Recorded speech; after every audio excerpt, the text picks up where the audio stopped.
Mesdames et messieurs, bonjour et bienvenue sur RTI 1. Il est 6h30 et naturellement, c'est l'heure de vous informer.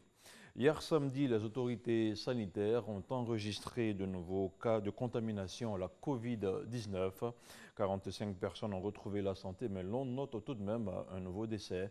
Je vous propose d'écouter ici les explications du directeur général de la santé, le professeur Mamadou Samba. Le ministère de la Santé et de l'Hygiène publique a enregistré ce jour, samedi 16 mai 2020, 44 nouveaux cas de Covid-19 sur 845 échantillons prélevés, soit 5,2% de cas positifs, 45 guéris et un décès. Nous déplorons un nouveau décès avec un diagnostic post-mortem. Il s'agit d'un patient de 50 ans avec une pneumopathie sur un terrain asthmatique décédé le 14 mai. Il avait été admis la veille au service des maladies infectieuses tropicales du CHU de Treichville. Le ministère de la Santé et de l'Hygiène publique présente ses condoléances à la famille éplorée. À la date du 16 mai, la Côte d'Ivoire compte donc 2061 cas confirmés, dont 987 personnes guéries, 25 décès et 1049 cas actifs. Le nombre total d'échantillons est de 17 513. Le ministère de la Santé et de l'Hygiène publique tient à rappeler aux populations que la Covid-19 continue de circuler dans notre pays, raison pour laquelle nous insistons sur le respect de toutes les mesures barrières mises en place par le gouvernement, notamment le lavage régulier des mains au savon, la distanciation physique et le port du masque obligatoire dans l'espace public et les lieux de commerce. Toutes ces mesures ont pour but de freiner la propagation de la pandémie dans notre pays et de nous protéger. Aussi, est-il important de réduire les déplacements non essentiels le plus possible, car, ne l'oublions pas, le virus ne se déplace pas, c'est nous qui le déplaçons. Le ministère de la Santé et de l'Hygiène publique rappelle aussi que la condition du test négatif a été supprimée pour les demandes d'autorisation de sortie d'Abidjan. Il est donc plus nécessaire d'aller dans les centres d'accueil et de dépistage Covid-19 à cet effet. Cependant, si vous toussez, avez de la fièvre et des difficultés respiratoires, nous vous recommandons de vous rendre dans les 10 centres ou d'appeler le numéro gratuit suivant, le 101, le 119, le 125 et le 143. La Côte d'Ivoire connaît des allègements en certaines dispositions prises pour freiner la propagation de la maladie à coronavirus. Ce sont les experts qui le disent, mais le respect des mesures barrières reste indispensable pour préserver la santé des populations. Le ministère de la Santé et de l'Hygiène publique l'a rappelé hier samedi au cours du point presse du gouvernement, un point presse qui s'est déroulé dans les locaux du ministère de la Sécurité au Plateau. Alexis Ouedraogo. Atteinte à la santé publique. Voilà l'infraction qui pourrait vous être notifiée si vous ne respectez pas les mesures barrières dans l'espace public. Avec la levée de plusieurs restrictions, notamment la réouverture des maquis et restaurants, des comportements à risque se révèlent. Si l'on peut comprendre qu'on ne peut pas boire sans enlever le masque, ni moins manger sans enlever le masque, on peut quand même accepter qu'on puisse se tenir à bonne distance pour le faire. On peut également comprendre qu'avant d'aborder toutes ces parties de beuverie ou de restauration, qu'on puisse au moins se laver les mains. L'infraction d'atteinte à la santé publique est une infraction prévue et punie par notre code pénal. Et donc, faisons attention à tout ce que nous allons faire au niveau de ces maquis et restaurants. Le commissaire Bleu Charlemagne en appelle à la responsabilité et à la discipline de tous.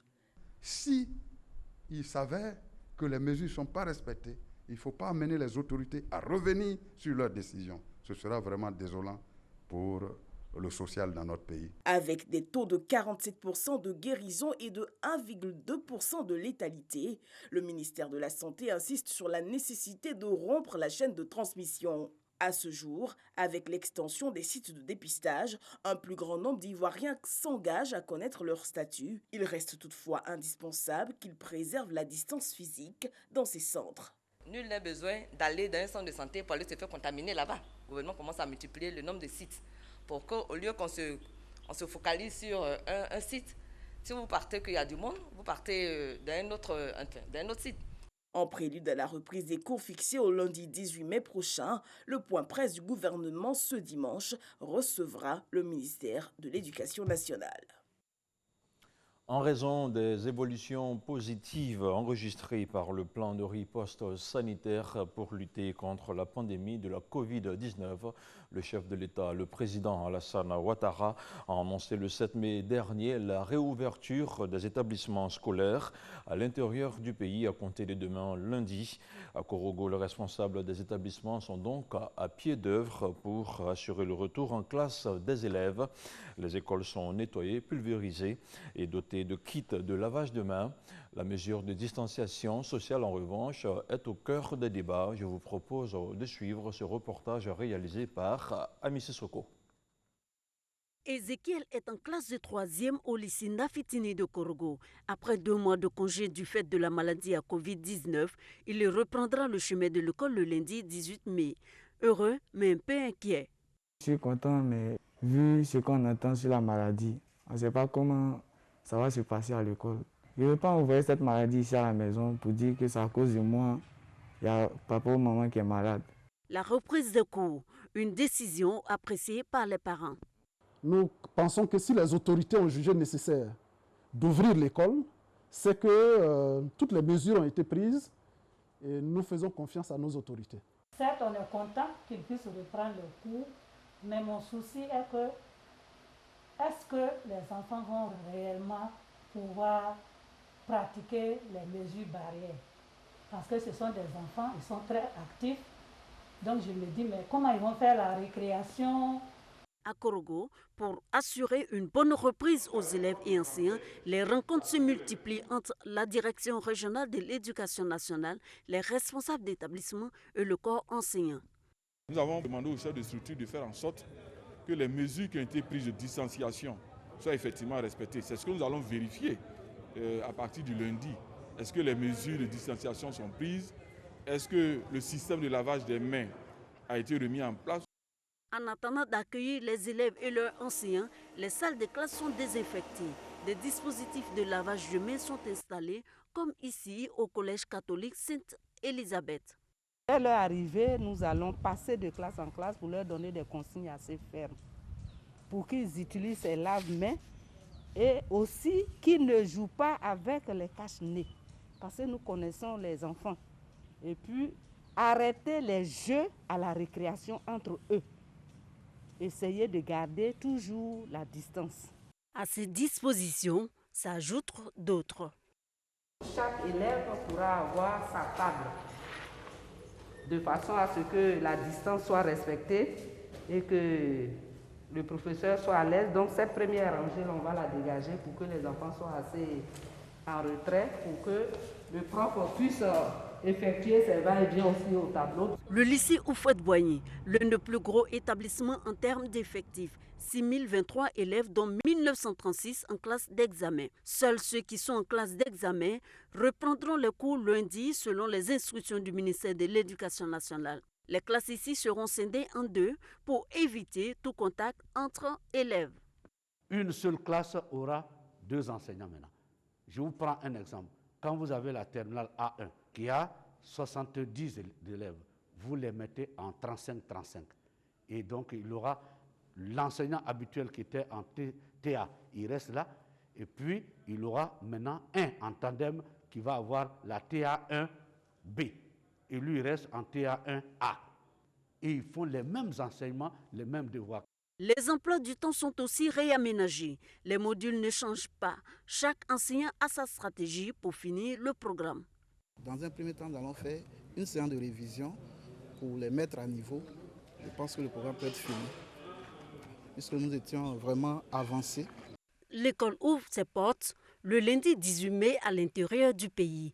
À Korogo, tout est mis en œuvre pour que le coronavirus n'y entre pas. Après la Cité du Poro, retour à présent à Abidjan où le ministre du Commerce et de l'Industrie est en tournée. Souleymane Diarra-Souba a visité le sentier du futur parc d'exposition d'Abidjan sur la route de l'aéroport. Il s'est aussi rendu sur le site de la nouvelle zone industrielle située sur l'autoroute du Nord. Une visite de terrain suivie pour RTI 1 par Moussa Konaté.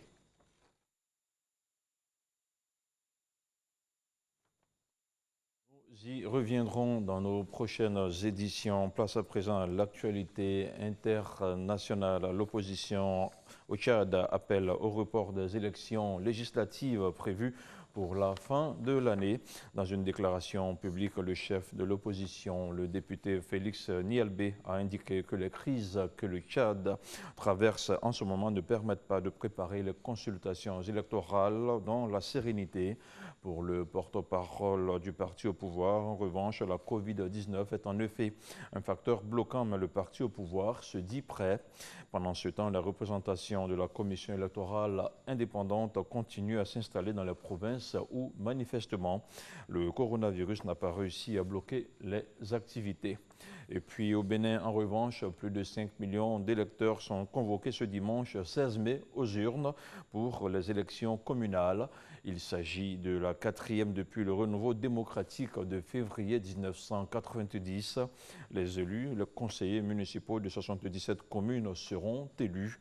Il faut rappeler que la réforme électorale a privilégié l'ancrage national et impose désormais le parrainage à tous les candidats à l'élection présidentielle de 2021. Et ça se joue déjà à l'occasion de ces communales qui se tiendront ce dimanche.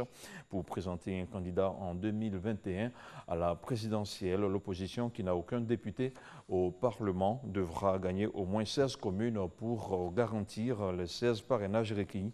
Les bureaux de vote sont ouverts à 7 h et ferment à 16 h GMT, heure locale. Compte tenu du contexte politique et sanitaire, le taux de participation sera particulièrement scruté.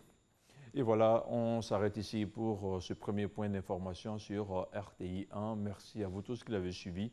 L'information, justement, elle continue sur le www.rti.ci. À bientôt.